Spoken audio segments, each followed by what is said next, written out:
And we are back with more on News Talk Saga 960. So very glad you could join us on this edition of the Mark Petronis Show. Well, still a lot of talk about the leak of this draft decision, allegedly, by the Supreme Court in the United States, having to do with Roe versus Wade, of course, the landmark decision dating back to 1973 that essentially made abortion a protected right under the Constitution.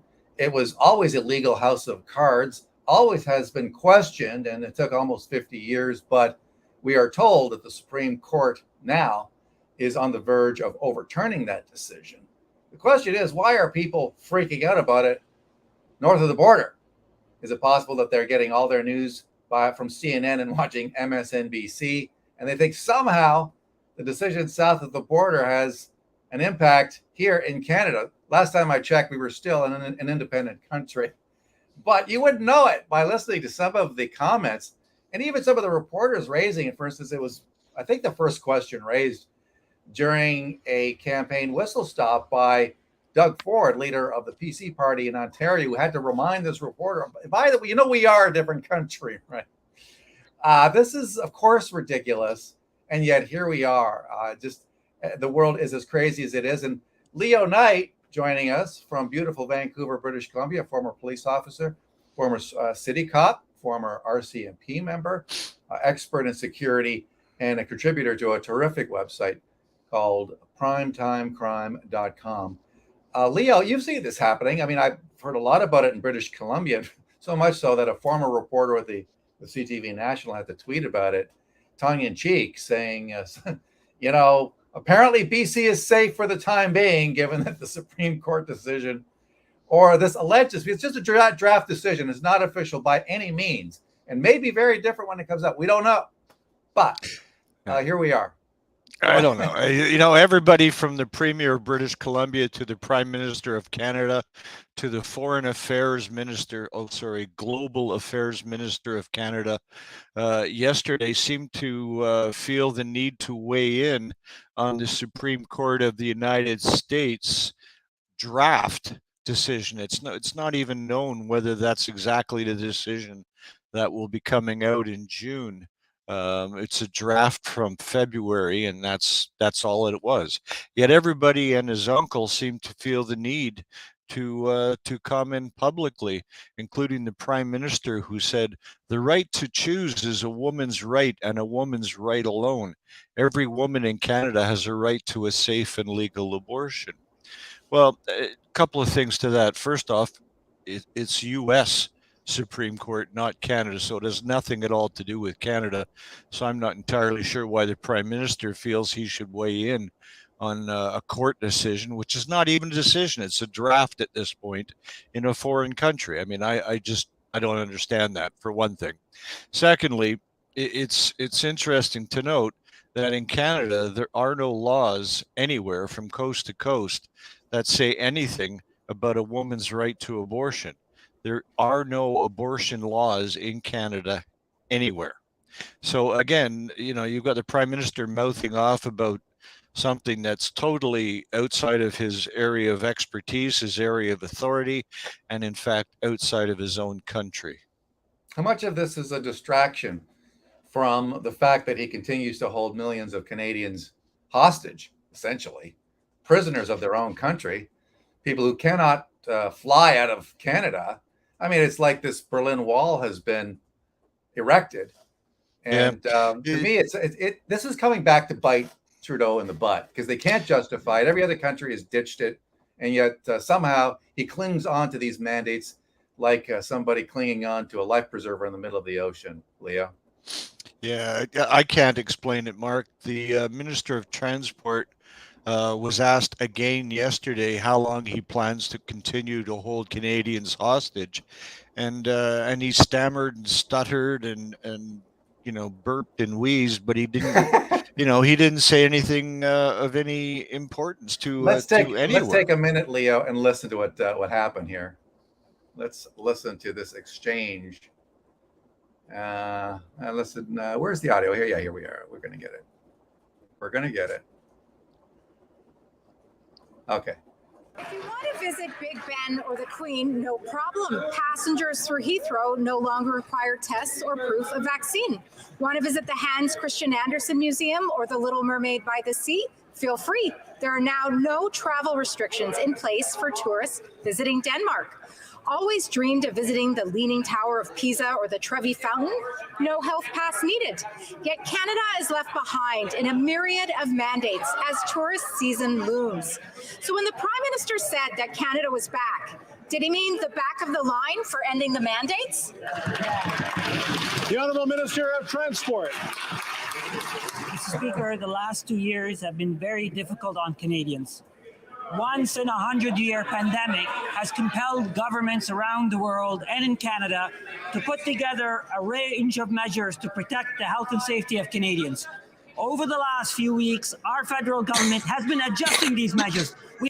Just so we're clear, Leo, yeah, they adjusted these measures, but they were beneficial to people who already got the shots. So yeah, now you don't need a test if you had your shot. So they had to give another carrot to those who got the shots so they could pat them on the head and say, there you go, good little boy, girl, you got your shots. Meantime, they've done nothing to loosen up the mandates as it applies to people who've decided not to get the shots. Well, yeah, and the other ridiculous thing about it all, first off, we're the only country left in the world who still has any sort of mandates, bar, I believe, Portugal, which still has mandates for wearing masks on buses and tram cars, etc. We're the only country in the world that still has travel mandates for airlines and trains, etc. So I don't understand that. And then, for him to start going on about what is essentially 2-year-old history going back to the start of the pandemic. Well, that was then. This is now, Minister. Why are those mandates still in place? There's no reason for it that I can see, Mark. I don't know about you. And to add insult to injury in the whole thing, I don't know if you noticed or not, but yesterday the Pfizer company dumped 80,000 pages talking about its vaccines and the risks there too. And they did it, and oddly enough, every news station was concerned about the American Supreme Court draft thing on Roe v. Wade, and everybody ignored the Pfizer report, which actually said in it that the Pfizer vaccine, which we had been told was 95% effective, was in fact only 12% effective. So that's Pfizer's science. Own documentation. That's their science. Exactly. So, can you explain to me why our country still has mandates? Roughly 12 million people are still unable to travel outside this country despite their charter rights to do so. For a vaccine they refuse to take that is only 12% effective. Do you remember at the start of the pandemic, let's go back to like 2020, March, actually before that, January, then President Trump imposed a ban on incoming flights from COVID-19 hotspots, whether it was Wuhan or whether it was Iran, for instance, Italy. But the point is that he didn't want people coming in and spreading the virus. At the time, Justin Trudeau said, no, that's racist. We can't do that. That's a bad thing to do. Keep coming in. And for months, this went on. He would not ban the flights of people coming in, many of them untested. Yeah, yet now, all of a sudden, he bans Canadians even from taking domestic flights. Yeah. Leo, this guy's a nut. He's a lunatic. He's a psychotic. There's absolutely nothing about this that makes any sense at all, except that he's a vindictive little so-and-so. Yeah, you'd be hard pressed to try and establish that he was a serious prime minister. Did you see, by the way, him getting ignored by Guy Lafleur's family at the funeral yesterday? I couldn't help but notice that was a particularly poignant moment. I did see some video on that, and if I can find it, I think I'm going to maybe bring it up. But I got to show you something else too, because this is kind of cool. What happened yesterday during the and I know you're a bit of a Jays fan. All right, so here's what happened. So Aaron Judge hits a home run. A Canadian, a Jays fan, gets the ball, and let's see what he says. Let's see what he You does. say he gets away with a lot of those, and it's hard for hitters to square them up. We don't see that a whole lot, but Judge was on it. He gets the ball, and he hands it to a young New York Yankees fan with a Aaron Judge shirt. Who promptly gave him a hug. Yankee Look fan at wearing that. a Judge T-shirt. Wow. It's a blue. I don't know. I hate to politicize something like this, but I thought we were such a bad country. I thought we were systemically racist. I thought we were genocidal. I thought we were a country that didn't even deserve to be a nation, so we have to be a post-nation state. I mean, we have a prime minister who has spent his entire time in office telling us what a crappy country we are. He never says anything good about this country. All he does is apologize for it. Here's an example for everybody to see that we're not a bad people at all. And the idea that we have to be a post-nation state is on him. That's absolutely wrong. Canadians deserve better than what they've got in Ottawa. I don't know. What say you? Am I making more out of this than I should be? Well, two things. First off, yes, you're right. I am a Jays fan, and I was watching the game live, so I saw that particular moment, and I pointed it out to my good lady at the time and said, "Look at that! See, we're humanity still is there in the country." It was a very nice, poignant moment, and especially made nice by the fact that little boy with the Judge T-shirt, leaped into that man's arms and gave him a hug around his neck, thanking him for the ball as he was crying. It was a very poignant moment and very nice. As far as the Prime Minister is concerned, news is dripping out daily on all of the things that the government did relative to the truckers' protest in February. The so-called Rolling Thunder protest on the weekend was, merely a blip, really. I mean, nothing happened except what the media tried to drum up, and even that was, as I say, insignificant. I should say, by the way, that it's going to cost the citizens of Ottawa and Ontario huge for that police response for the Rolling Thunder $3 billion, situation. I guess, was the I price think it'll be higher than that. Just counting the bodies that I saw in video and stuff like that, most of those people were on call-outs, obviously not regular scheduled shifts, or else they wouldn't be there. They'd be in their neighborhoods where they normally patrol. That's all overtime. Everything you saw was overtime, and it'll be well north of 3 million. To your point earlier about the Lafleur funeral, I don't know too much about Guy's politics. I understand that he may be a conservative, and so I don't know. Is that really what this was about? I don't know. Was it a political thing, or was it a past indignity or something that was said? Something, I don't know that Guy was political at all. And I have been watching Guy. I played Major Junior in Quebec. I was a year behind him coming up, and I remember watching him as he wore number 4 for the Quebec Ramparts, playing in a Memorial Cup tournament in it would have been the spring of 1971, I think. He was a hard drinking, hard smoking, hard playing, old school hockey player. Right? Old school. He was old school, and that's just who he was. Did he change? He went in retirement. He did a lot of PR stuff. He played with the old timers from Montreal. He traveled North America, doing those old timer fundraiser games and all that.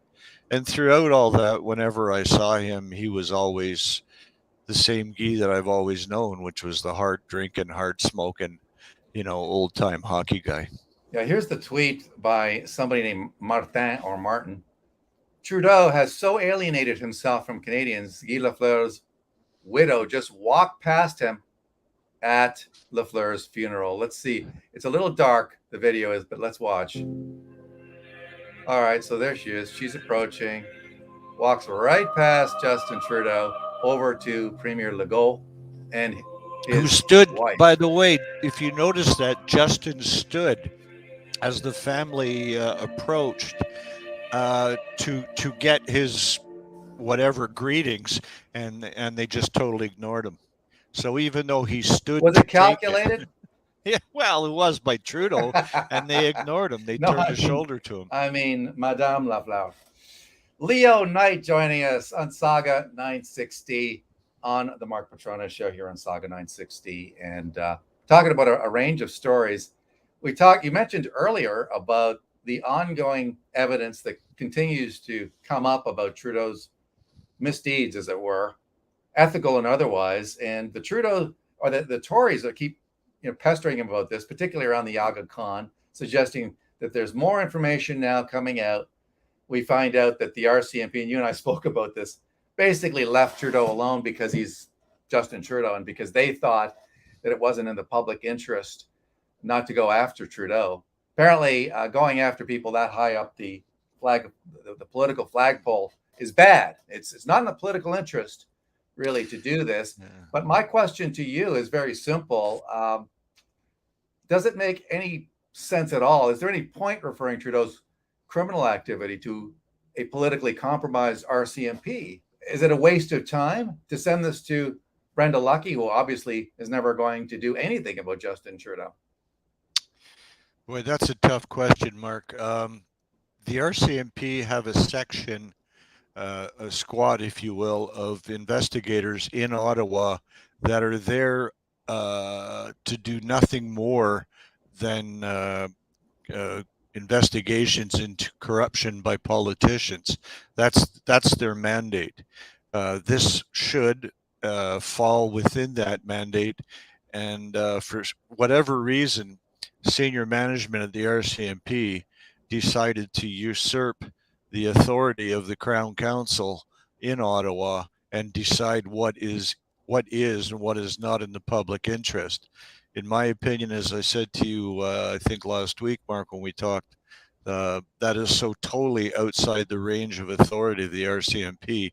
It boggles my mind that they even said it. Having said that, the RCMP is where those investigations should be conducted, and they should be conducted absolutely independently of both senior management of the RCMP and the government. That is the only way that they can be done totally independently and be seen to be done independently with no influence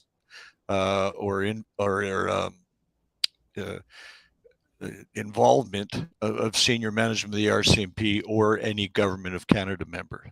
But is that what's happening? I don't know. It certainly does not appear to be that way.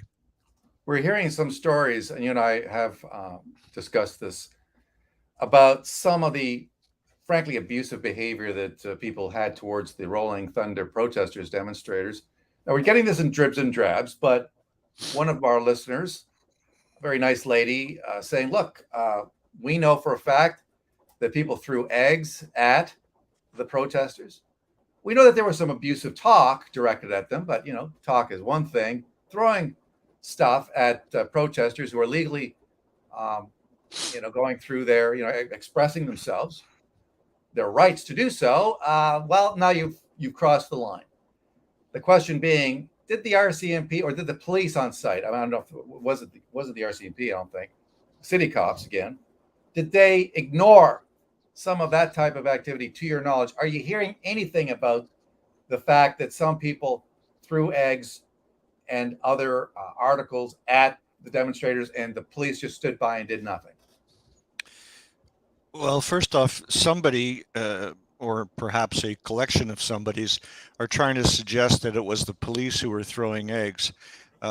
First off, I just can't see that happening. I mean, that would be an escalation to the point that the RCMP on the front lines would escalate and then have to de-escalate, and possibly putting their own lives and health and physical abilities in into a problem simply because they threw the eggs and instigated.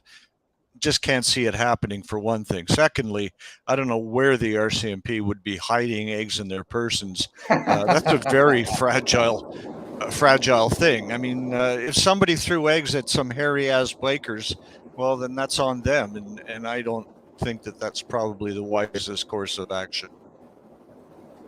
All right, so we've had another attack. To me, this is an indication of just how ugly this debate over free speech is. Dave Chappelle now being attacked, tackled on stage. I mean, to me, this says that the anti-free speech crowd is becoming more dangerous by the day. These people are so woke, as like all it takes is a hair trigger. At one point, Dave Chappelle said, "Was that Will Smith? You apparently attacked on stage at the Hollywood Bowl in the middle of a show, towards the back end of the show, and somebody from the audience jumps on stage, jumps on the guy. Chappelle laughed it off, but apparently this guy is now accused of having a potentially deadly weapon, a replica gun is what they call it, that apparently has a blade of some kind that extends from the barrel. I don't know anything about these things. You would know better than I. But is this an indication that things are getting out of hand between people who are pro-free speech, like Chappelle, like the Elon Musks of the world, like the Joe Rogans of the world, and the crazy-ass lefties, woke types, who want to shut anybody up who dares say anything that might hurt their feelings? Yeah, it's troubling on so many different levels that a comedian is not free to express himself as he sees fit without risk of being attacked. Now, I will say that Dave Chappelle, I mean, he's been at this for a long time. He's a very popular comedian. He's had his own series of shows on places like Netflix, etc. He has his own security that travels with him. How somebody got on stage and got hands-on to him, considering he has his own security, is a whole other question that myself as a security professional would ask. I don't understand how that happened. Having said that, he has his own security. What is the average guy who goes and does a night at the Improv or something at any comedy club in any city in North America who doesn't have his own security and relies on a bouncer in the comedy club for security? What can he expect might happen to him if somebody decides they don't like his speech? That troubles me more, than an attack on Dave Chappelle. Chappelle can handle it. He laughed it off. His security were slow to move, and hopefully, if he's smart, he'll address that with his own security people. Yeah, I would suggest that he should be careful. I mean, he had his special, right? He was canceled himself, almost. Like Netflix didn't quite get rid of his special as the closer, which I watched. I thought was very funny. But when in his references to the quote unquote alphabet people, it stirred up a hornet's nest, and he was attacked. He lost some sponsors. He lost some shows.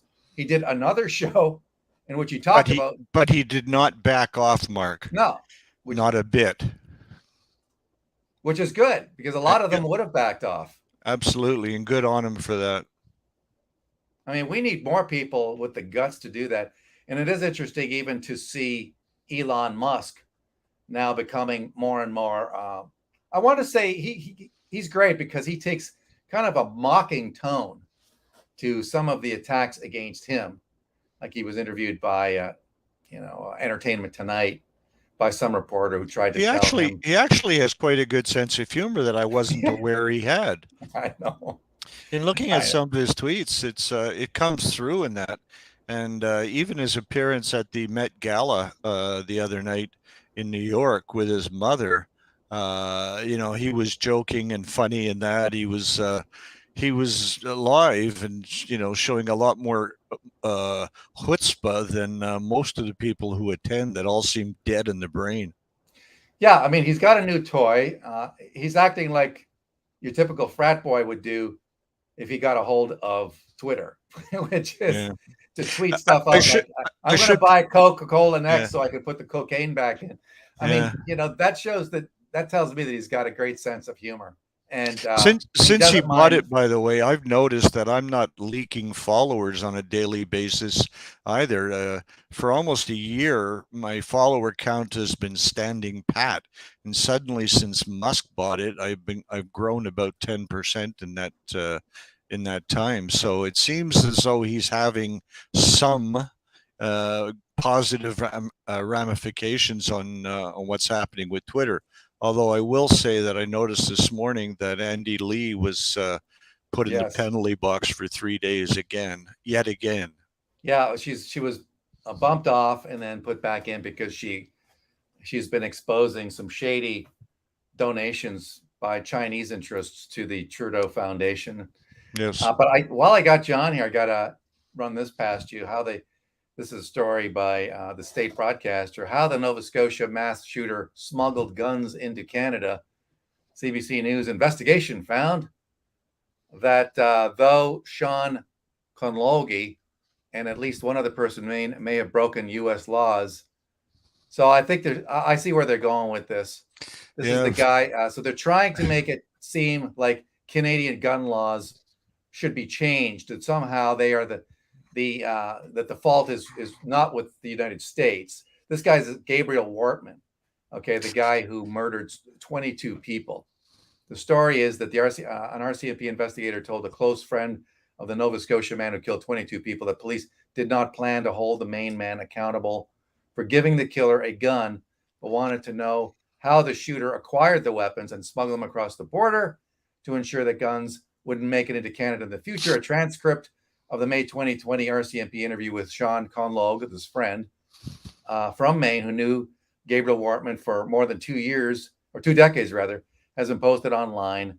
And the investigation by CBC found that though Conlogue and at least one other person in Maine may have broken U.S. federal laws by helping the shooter obtain 2 guns he used during the April 2020 rampage, it is unlikely they will face charges.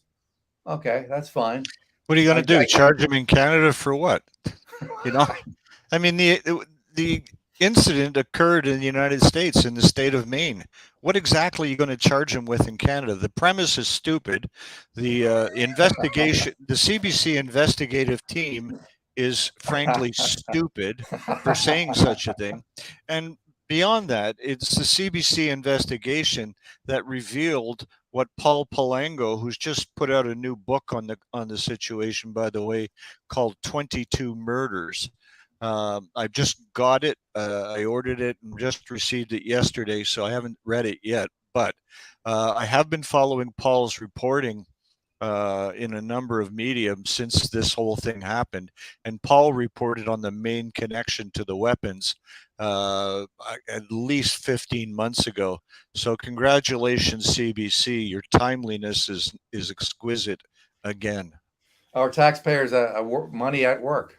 Yeah. Our tax dollars at work. Another CBC investigation reveals what somebody else has revealed months and months ago. Yeah. Great. CBC investigation reveals that another independent journalist actually got it right. Somebody else did something they should have done months ago. Yeah, it's ludicrous, and the whole situation with Wortman, I mean, obviously it's tragic. 22 people were killed in throughout that thing, and I look forward to reading Paul Palango's book on it. But having said all of that, Canadian gun laws had absolutely nothing to do with where Gabriel Wortman got his weapons, and what he did with them. I mean, it had nothing to do with Canadian gun laws, and for all the primping and blustering that comes out of Trudeau, because don't forget, Trudeau, just 2 or 3 days after the incident happened, Trudeau was out there publicly spouting off about Canadian gun laws and how they had to tighten everything up, and that actually was the impetus for him to put over 1,000 different types of weapons into the banned list in Canada. Which had was absolutely ridiculous to anybody that knows anything about firearms. But Yeah. whatever. I mean, Trudeau has to be seen to be doing something, so he did something that is marginally above nothing. Leo, thank you so much for coming on the show. Always a pleasure. Can I just circle back just before we go, Mark, to one thing, going back to the whole abortion conversation relative to the Supreme Court. I'd like to remind you of a quote from Ronald Reagan when he was president of the United States in the 80s. When he said, quote, "I've noticed that everybody that is for abortion has already been born," unquote. That is true. He did, in fact, say that. In fact, we could even take a minute and listen to it, because I don't think anybody has quite said it the same way. He had a great, he had a great sense of humor. Reagan did, and he consistently proves it. And he showed again why so much of what he says still rings true to this day. Let's listen to Ronald Reagan. The freedom of the individual for choice with regard to abortion, there's one individual who's not being considered at all. That's the one who's being aborted. And I've noticed that everybody that is for abortion has already been born. Yeah, there you go. I wish they'd held on to that a little longer, because I'm sure you got a laugh out of that. Yeah, it's a great line, Mark. Thank you, Leo. You're very welcome. Let's talk again. Check out primetimecrime.com, Leo Knight's terrific website. And we're going to take a brief commercial break. Back with more on News Talk Saga 960 and the Mark Petronas Show after this.